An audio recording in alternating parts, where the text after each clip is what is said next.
I know that you're exhausted, overwhelmed, and wondering how on earth you'll find the time to make it all happen.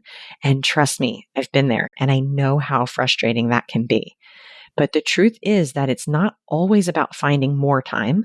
It's really about maximizing the time you have. Welcome to How to Quit Your Job, a mom's guide to creating a life and business you love. It's a podcast that helps working moms just like you optimize your time, manage your mind, and start a business that helps you create more freedom, flexibility, and yes, fun. I'm business and mindset coach Jenna Reichel, and I offer practical tips to help you ditch the 9-to-5. I've been exactly where you are, and I know what it takes to make the transition without trading one form of burnout for another. So let's get started. Hey, mom friends, welcome back, and thanks for listening. I'm sure I'll be knee-deep in newborn right now. As I mentioned in episode 16, I've been doing my best to batch these episodes ahead of time so my coaching will live on while I'm focusing on my family. So hopefully all that is going as well as it can go. Please take some time to rate and review the podcast if you've been enjoying it, because that's how more moms will be able to find it as a resource, and more reviews will be fun to come back to and read once I'm back from maternity leave. Okay, today we're going to be diving into a game-changing strategy that's going to revolutionize how you approach projects and goals. I know I say that about a lot of the strategies I teach, but this is one that I teach all of my clients in the time management section of the coaching program. If you're someone who has a ton of open projects, things that you excitedly started but are now lingering in the to-do pile, this strategy will have you truly become a finisher.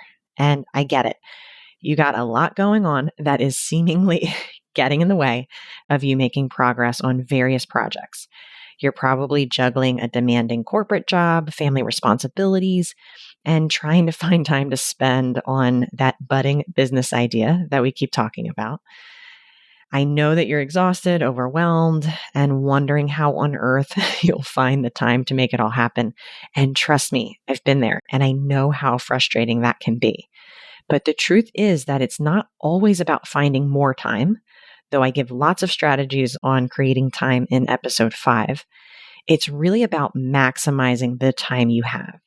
So today I'm going to introduce you to a powerful concept that I call focus time, a strategy that's going to help you truly reclaim your productivity, supercharge your progress, and allow you to finally start seeing real results in your business and life. This is a strategy my coach taught me early on, and I am forever grateful to her. So by the end of our time together, you're going to know how to start implementing focus time into your schedule right now.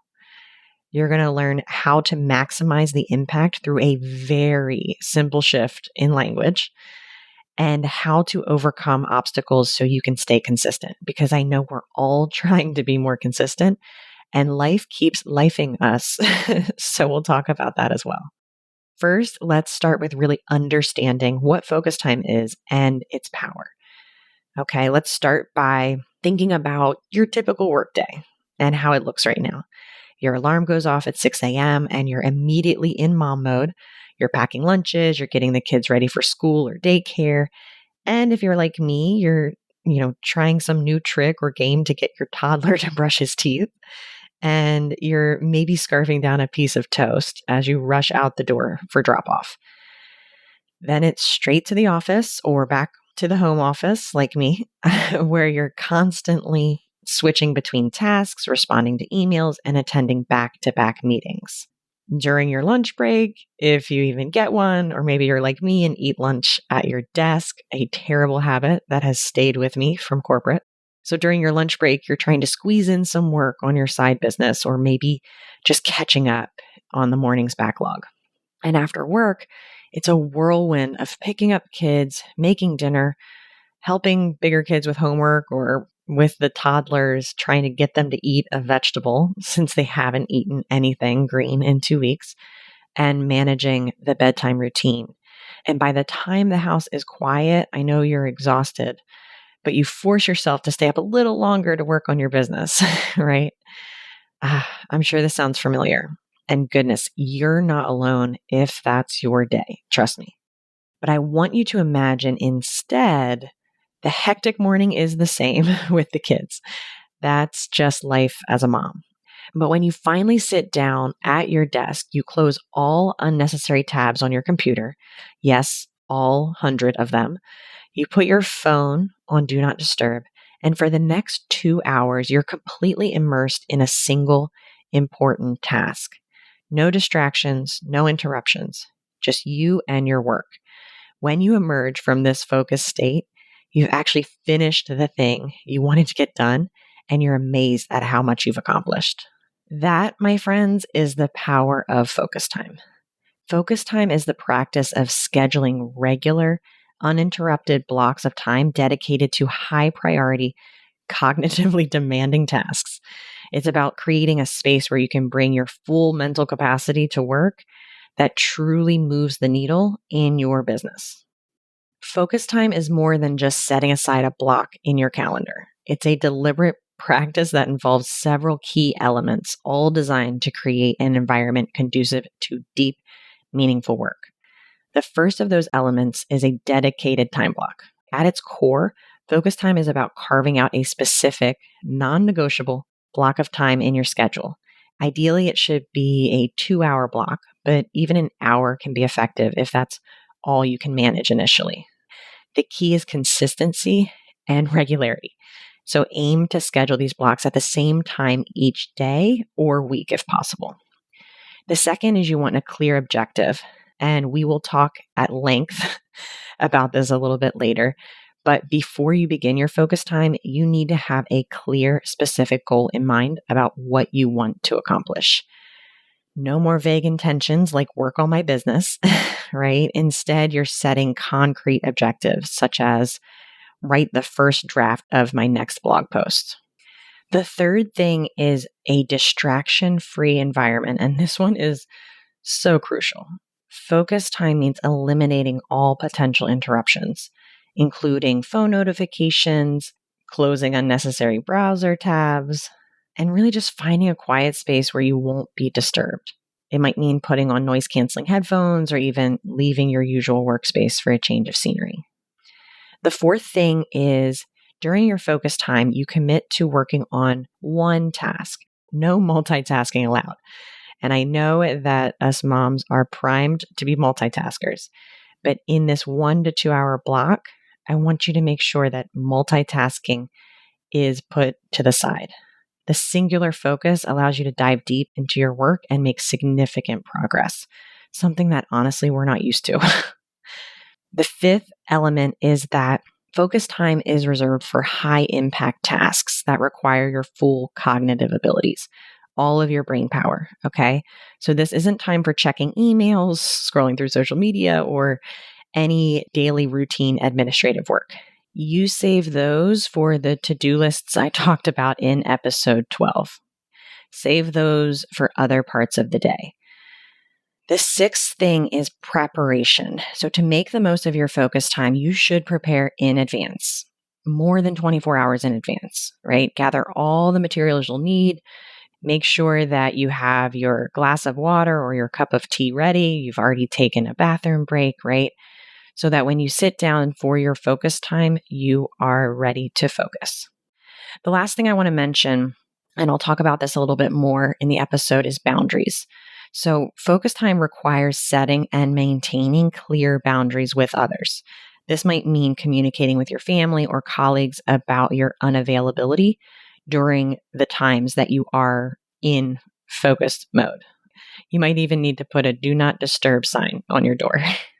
By incorporating all of those elements, focus time becomes a powerful tool for productivity and progress. It's not just about working harder, it's about working smarter.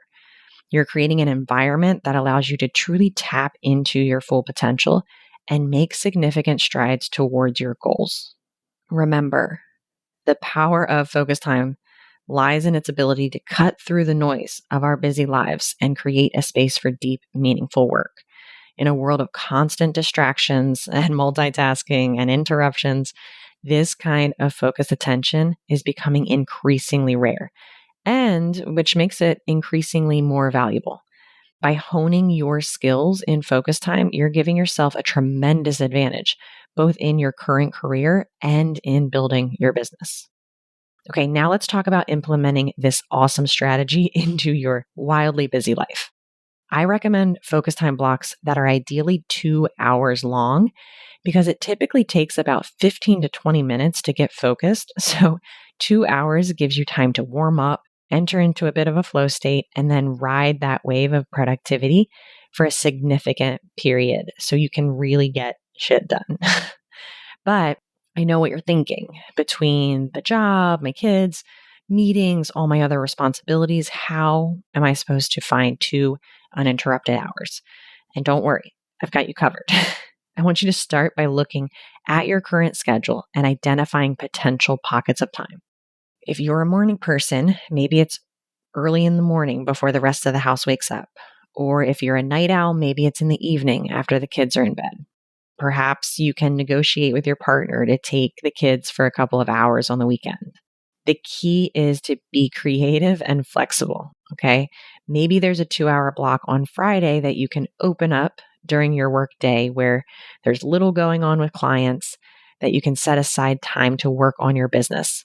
If you're still in corporate, I do want to encourage you to implement focus time, not just for your new business, but for your corporate projects as well. The more efficient you can be at getting projects completed in your corporate role, the more time you'll have to dedicate to your next business venture. Okay, so it's a win-win. Hey moms, just jumping in real quick. If what I'm sharing resonates with you and you're ready to make real changes in your life, I'd love to support you.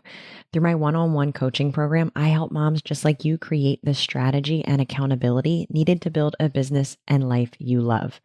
Ready to explore what's possible? The link to apply for a free strategy session is in the show notes. And if you're not quite ready for coaching, please join our free Mom Entrepreneur Circle, a community of moms who get it. All the links are waiting for you in the show notes. Go to jenna.coach/episode number to check it out. Now, let's get back to today's episode. Once you've identified potential times, the next step is to communicate with those around you. This might mean having a conversation with your partner about childcare responsibilities to create space. It might be you talking to your team at work about blocking off certain hours where you won't be available. Remember, you are not being selfish by carving out this time for yourself. By investing in your personal and professional growth, you're ultimately becoming a better employee, partner, and parent. You're modeling important skills like time management and goal setting for your team in the workspace or for your team at home.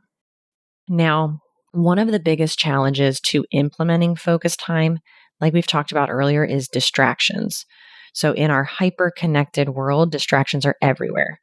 The ping of that new email, the buzz of a text message, the temptation to quickly check social media, these small interruptions can derail your focus and significantly impact productivity. I know you feel it, and it's not just your imagination. The impact of these distractions is very real. According to a study by the University of California, Irvine, it takes an average of 23 minutes and 15 seconds to fully regain your focus after an interruption. That means even a quick glance at your phone or a brief chat with a coworker can cost you nearly half an hour of productive time.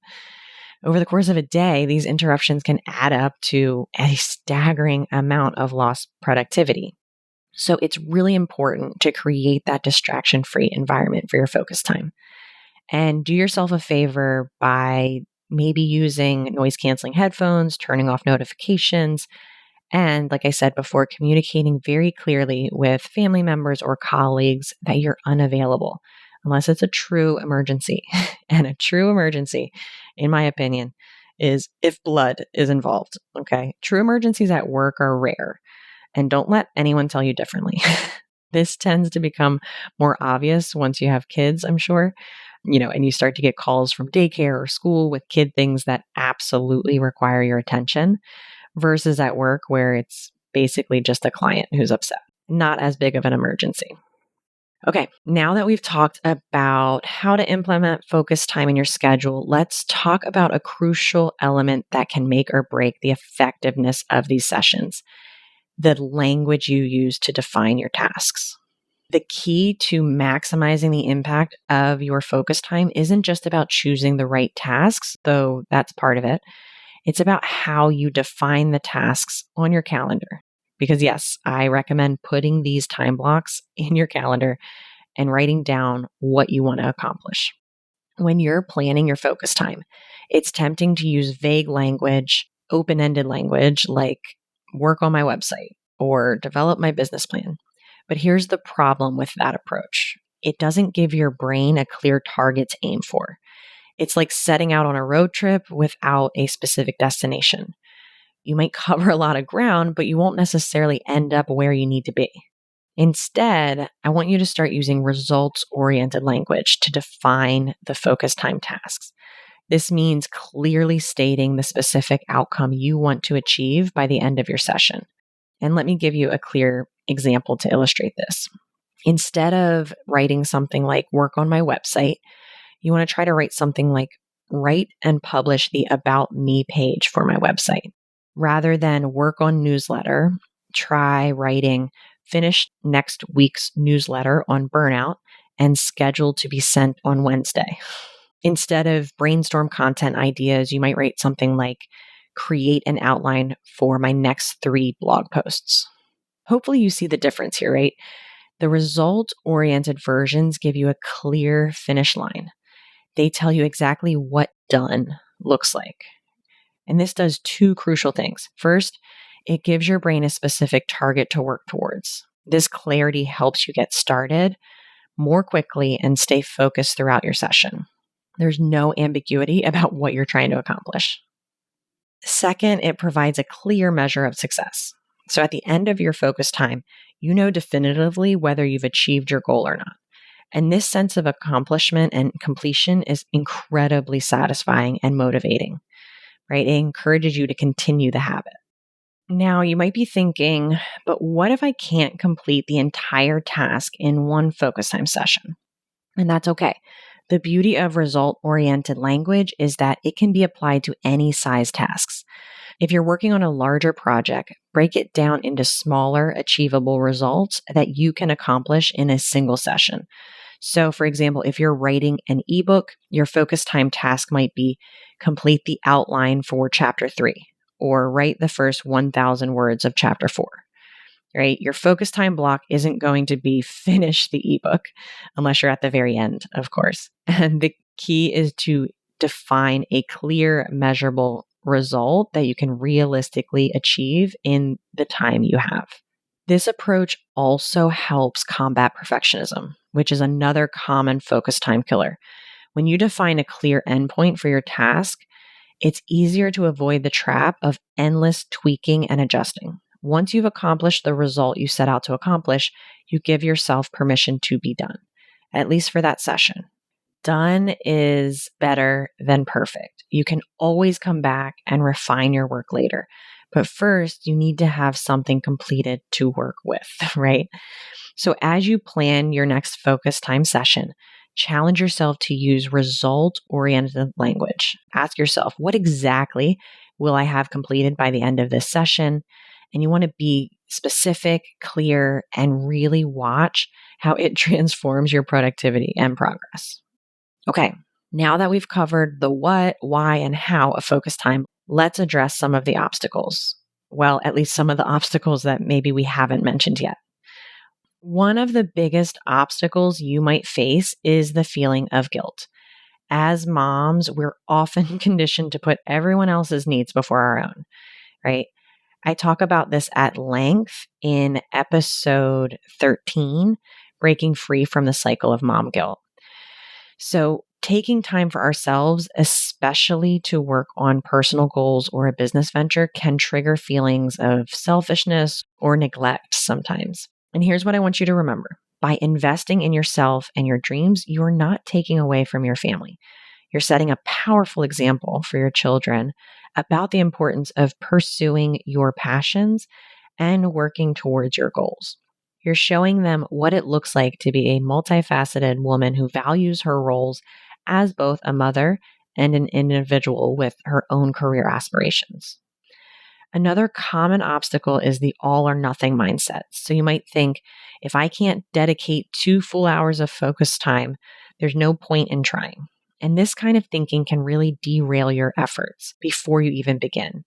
Remember, consistency trumps perfection every day. If you can only manage 30 minutes of focus time on a particularly busy day, that's still 30 minutes of progress. And you wouldn't have that otherwise. While I want you to create systems that allow for consistency and a bit of rigidity, we also need to offer grace and realize we need to be flexible and adaptable in order for this thing to work, right? Some weeks you might be able to stick to your ideal schedule perfectly. Other weeks, life might throw you a curveball, a sick child or an unexpected family obligation. Instead of abandoning your focus time altogether, I want you to just look for ways to adjust. Can you swap your usual morning session for an evening one? Can you break your 2-hour block into 2 1-hour sessions? The key is to maintain the habit. Even if it doesn't look perfect every single time, it's far better to have a good enough focus time session than no session at all. All right, ambitious moms, we've covered a lot of ground today. We've talked about the power of focus time, how to implement it in your busy schedule, and the game-changing impact of using results-oriented language. Now, as we step into fall and feel that crisp fall air, I want you to think about something. Fall is often seen as a season of change and new beginnings. The kids are back in school, routines are resetting, and there's a sense of fresh starts in the air. It's the perfect time to implement this focus time strategy into your life. Imagine yourself a month from now. The leaves are changing, the holiday season's approaching. You've been consistently practicing focus time, which means carving out those precious hours in your schedule and approaching your tasks with clear, results-oriented goals. You're sitting at your desk, sipping a warm pumpkin spice latte, if you're into that kind of thing, and you're looking at your to-do list. You realize something incredible. That big project that's been looming over you for months, it's done. That business idea you've been dreaming about, it's taking shape, becoming more real with each focused session. This isn't just a cozy autumn daydream. This really can be your reality, because the truth is you are capable of so much more than you realize. You have the power to make significant progress on your goals, even in the midst of a very busy life as a working mom. Focus time isn't just about getting more done. It's about truly reclaiming your time, your energy, and making progress on those big goals. It's about proving to yourself that yes, you can pursue your passions while still being there for your family. It's about setting an example for your children of what it looks like to chase your dreams with determination and purpose, even as the world around us prepares to slow down for winter. So here's my challenge to you. Start small, but start today. Look ahead at next week. Find 1 2-hour block for your first focus time session. Choose one task, frame it in results-oriented language, and give it your full undivided attention when that focus time comes. And be ready to blow your own mind with all that you're able to accomplish. Until next time, remember that your dreams are worth your focus. Now go out and make them happen, one focus block at a time. And I'll see you next week. Before we wrap up today's session, I want to talk to the mom who's been nodding along, feeling seen and understood. Maybe you've been thinking about leaving corporate and building your own business, but you're not sure where to start, or if it's even possible with everything else on your plate. I'm here to tell you it's possible. I've helped moms go from a vague business idea to replacing their corporate income, and I've supported others in discovering their passion and signing their first client, all while balancing working in corporate and balancing family. My one-on-one coaching program is intimate support and helps you develop the strategy and accountability you need to move your business forward. As a mom myself, I understand the unique challenges we face in prioritizing our own needs. And that's exactly why I specialize in working with moms just like you. If you're ready to explore what's possible, there's a link in the show notes to apply for a free strategy session. This isn't a pushy sales call. It's a genuine conversation to see if we're a good fit for each other. And if you're not quite ready for one-on-one coaching, you can join our free Mom Entrepreneur Circle, a supportive community of other moms who are on this same journey. The link to join is in the show notes as well. Remember, you don't have to figure this out alone, whether it's through the podcast, our free community, or working together one-on-one. I'm here to help you create a life and business you love. Now go take that next step. Whether it's big or small, just take it. I'll be here next week with more strategies and support to help you along the way. Thanks for listening to this week's episode of How to Quit Your Job, a mom's guide to creating a life and business you love. If you want to learn more about how I can help you stop making excuses and start making moves, head on over to www.jenna.coach. I'll see you next week.